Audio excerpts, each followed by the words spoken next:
Hello, welcome to Elizabeth Reads. Here I have a 300-piece puzzle from Usborne, which comes with a book inside of it. So, these books and puzzles often have super interesting facts. We have books that are storybooks. This particular book is an information book, and then there are puzzle books like Seek and Find. So this first page, what is an atom? An atom is a tiny particle. Everything around you, including you, is made of billions and billions of atoms joined together. A single atom is much too tiny to see without a very high-powered microscope. So, how big is it? If you took a really sharp pencil and made a really small dot, the dot would contain around 10 trillion atoms. A single drop of water contains over 5 billion trillion atoms. You have around 7 billion atoms in your body, and about 98% of them are replaced every single year. The idea of atoms goes back over 2,000 years to a Greek thinker named Democritus. He wondered what would happen if you cut something up again and again and again. Eventually, you must get to something you can't cut. I will call it atomos, meaning indivisible.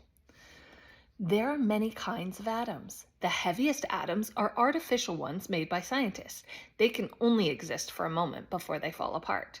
The smallest, lightest atoms are those of a gas called hydrogen. If you let one go, it would float up into space. By itself, each kind of atom forms a pure substance known as an element. Elements range from metals such as gold to gases such as oxygen. Pure oxygen contains only oxygen atoms. Pure gold contains only gold atoms. Each element has a short name of 1 or 2 letters. For example, oxygen is O and gold is AU. There are 92 different kinds of atoms found naturally on planet Earth. Scientists have made even more, but these are very rare. The most common atom in the universe is hydrogen.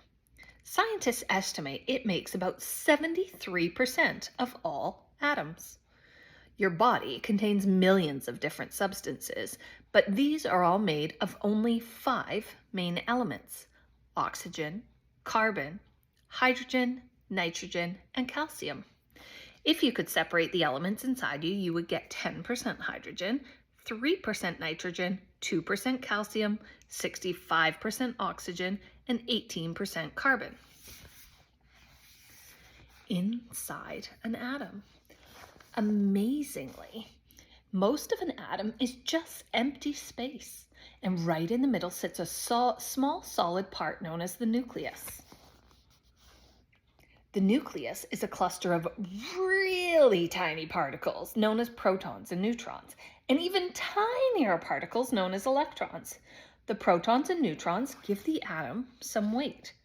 Electrons are so tiny, they have virtually no weight at all. Electrons whiz around the nucleus, like planets orbiting a sun, and the orbit is sometimes described as a shell. Protons, neutrons, and electrons are known as subatomic particles. If you had an atom the size of a football stadium, the nucleus would be about the size of a raspberry, and the electrons would be tiny fruit flies buzzing around the edges. A hydrogen atom has just 1 proton, and a helium atom has 2. If you could remove all the empty space from the atoms that make up our bodies, you could fit the whole human race into a space the size of a sugar cube.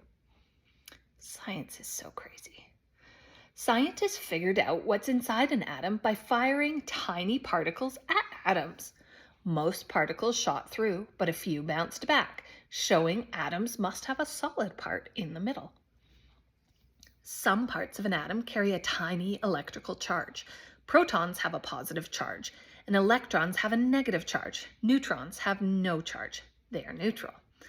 Opposite charges attract, so protons and electrons are attracted to each other, but their numbers balance, so overall, most atoms have no charge at all. Even though atoms are mostly empty space, many things of atoms feel solid. This is because just as opposite charges attract, like charges repel. So if you try to walk through a wall, the wall's electrons will repel your electrons and boom, ouch.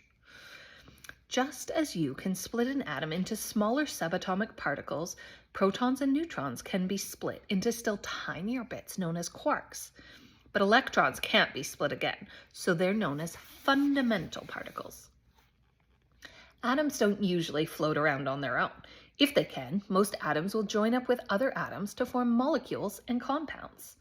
Some molecules contain just one kind of atom. Each of these iodine molecules contain 2 iodine atoms. These oxygen molecules contain 2 atoms of oxygen, so they're a pure element. Each of these ammonia molecules contains 3 hydrogen atoms and 1 nitrogen atom, so they're a compound. A compound is created when different kinds of atoms join together. Compounds have very different properties from their individual atoms.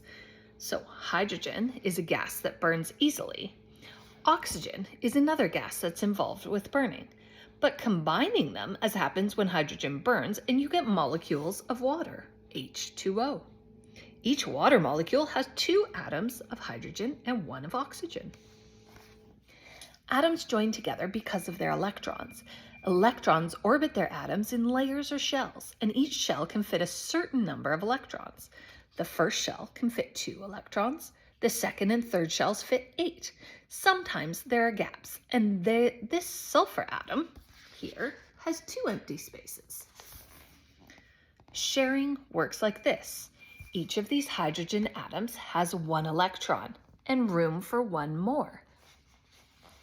This oxygen atom has 8 electrons and it wants another 2. So then they want to share. So this is a covalent bond. It means shared. This kind of band creates molecules, and each molecule has a fixed shape, but the molecules can slide around, which is why water can flow. Apparently, electrons can also steal. So chlorine wants an extra electron. Sodium atom has loose electrons, so that causes them to share together. So when this happens, it's known as an ionic bond. This kind of bond allows lots of atoms to link up, but they link up not in a flowing way, but in a big crisscross structure or a lattice, which is how salt crystals form. Substances can exist in 3 different forms or states: solid, liquid, or gas. And this state changes depending on how hot or cold something is. And it's all to do with what's happening with its atoms or molecules. Liquids flow and take the shape of whatever container you put them in. The molecules cling loosely together, slipping and sliding past each other. Solids stay put and keep their shape. Imagine trying to bend an iron bar. And sugar and flour can be poured like liquids, but they're made up of lots of small solid grains or specks, so they're actually solids. You can make something change its state by changing its temperature. Take water. If you heat it up, the molecules move faster and faster until they break free and zoom off into the air as steam. The temperature at which a liquid turns into a gas is known as its boiling point. For water, it's 100 degrees Celsius or 212 degrees Fahrenheit. If you cool water down, the molecules move slower and slower until they're so slow they're quivering on the spot as ice. The temperature at which liquid becomes a solid or vice versa is known as the freezing or melting point. For water, that's 0 degrees, 32 degrees Fahrenheit. If you chill nitrogen gas to minus 196 degrees Celsius, it becomes a liquid. And liquid nitrogen is so cold, it can freeze ice cream in 1 instant. To stop atoms moving completely, you would have to reach negative 273 degrees Celsius or negative 460 degrees Fahrenheit. This is absolute 0, the coldest temperature possible. Dissolving. There's another way to turn a solid into a liquid without adding heat, by dissolving it. And again, it's all about the molecules. Take sugar. If you stir a spoonful of sugar into a cup of warm water, the sugar disappears because it has dissolved. The water molecules attract the sugar molecules, breaking up any clumps.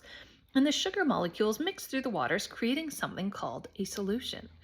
A substance that can dissolve things is known as a solvent, and water is a very good solvent. It gets even better if you add soap.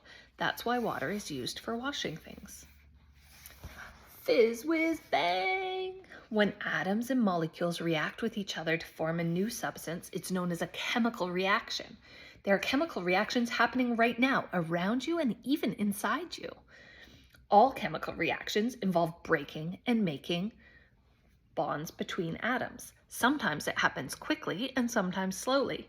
Signs of it happening include something fizzing, bubbling, or making a smell, something getting hot or glowing, or something changing color or appearance. If something reacts easily, it is said to be reactive. If you mix baking soda and vinegar, they fizz up quickly, releasing bubbles of carbon dioxide gas, leaving behind a type of salt plus water. An apple slice going brown is called oxidizing, or reacting with oxygen in the air. You can stop this reaction by coating cut apple in lemon juice, which is a natural antioxidant. As ice warms up, its molecules gain energy and then ice melts into water. But if you drop a bit of soft metal sodium into water, it can burn or even explode. And sodium reacts violently with water, giving off hydrogen gas. When things burn, they're reacting with oxygen from the air, releasing energy as heat and light. There's so many different types of chemical reactions. And then there are lots and lots of different types of atoms. A single uranium atom can be split into an atom of barium and an atom of krypton. And this is talking about nuclear fusion. And on the last page, we have our periodic table, which has tons of information about all of your elements. So that is all about atoms and molecules.